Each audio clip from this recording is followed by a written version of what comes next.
হালাল ভাবে ধনী হতে চাইলে সকাল বিকাল একটি দোয়া 7 বার পড়ুন। এটা নবীজি সাল্লাল্লাহু আলাইহি ওয়াসাল্লাম নিজে শিক্ষা দিয়েছেন। আবু দাউদ শরীফের 1555 নম্বর হাদিস। আবু সাঈদ খুদরি রাদিয়াল্লাহু আনহু থেকে চমৎকার হাদিসটা এসেছে, যাদের হালাল ভাবে ধনী হওয়ার ইচ্ছা আছে এবং সম্পদশালী হতে চান, ঋণ থেকে মুক্তি পেতে চান, তারা এই আমলটা অবশ্যই করবেন। নবীজি সাল্লাল্লাহু আলাইহি ওয়াসাল্লাম একবার তিনি যাচ্ছিলেন, আবু সাঈদ খুদরি রাদিয়াল্লাহু আনহু তিনি বলছেন, এটা আবু দাউদ শরীফের 1555 নম্বর হাদিস।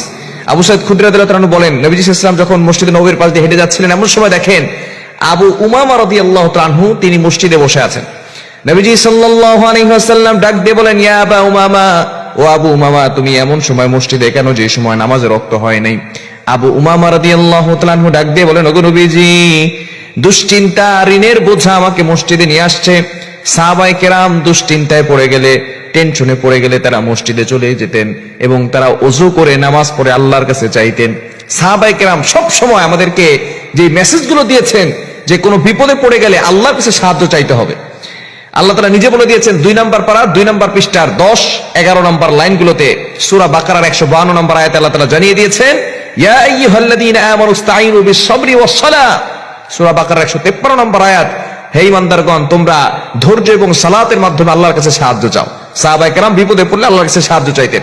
আবু উমার রাদিয়াল্লাহু আনহু মসজিদে চলে গেছেন। নবী সাল্লাল্লাহু আলাইহি ওয়াসাল্লাম বলতেছেন, ও আবু উমামা, ইয়া আবা উমামা, হে আবু উমামা, তুমি এখানে বসে আছো নামাজের রক্ত ছাড়া?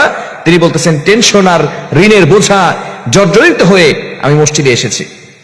নবী সাল্লাল্লাহু আলাইহি ওয়াসাল্লাম বললেন, আবু উমামা, তোমাকে এমন কি কোনো বাক্য শিক্ষা দিব না যে বাক্যর আমল করলে আল্লাহ পাক রব্বুল আলামিন তোমাকে ঋণের বোঝা দূর করে দিবেন, তোমার টেনশন দূর করে দিবেন, দুশমনের দুশমনি থেকে আল্লাহ তোমাকে হেফাজত করবেন এবং আল্লাহ তোমাকে হালাল ভাবে ধনী বানিয়ে দিবেন।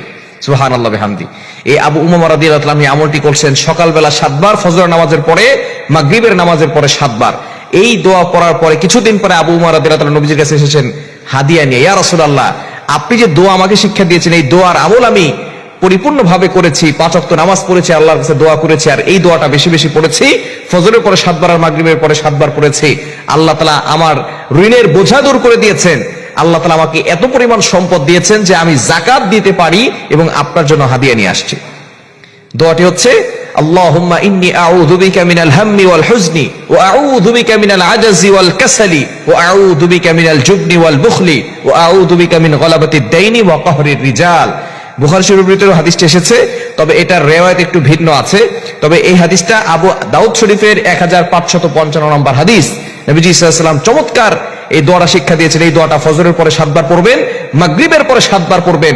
আল্লাহ তাআলা গায়বী সাহায্য আপনাকে দান করবেন, ঋণের বোঝা দূর করবেন, টেনশন মুক্তির ব্যবস্থা করে দিবেন। যারা ফ্রাস্ট্রেটেড পিপল আছেন, দারিদ্রতার ভিতরে পড়ে গেছেন, তারা এই দোয়াটা পড়বেন। যারা ঋণের বোঝায় জর্জরিত হয়ে আছেন, তারা এই আমলটি করবেন। আল্লাহ তাআলা আপনার ঋণ দূর করে দিবেন এবং আল্লাহ তাআলা আপনাকে হালাল ভাবে ধনী বানিয়ে দিবেন। দোয়াটি আবারও বলছি, আল্লাহুম্মা ইন্নী আউযু বিকা মিনাল হাম্মি ওয়াল হুজনি ওয়া আউযু বিকা মিনাল আজাজি ওয়াল কাসালি ওয়া আউযু বিকা মিনাল জুবনি ওয়াল বুখলি ওয়া আউযু বিকা মিন গলাবাতিদ দাইনি ওয়া কাহরির রিজাল। এই দোয়াটা আমরা অবশ্যই পড়ব ফজর নামাজের পরে 7 বার, মাগরিবের নামাজের পরে 7 বার।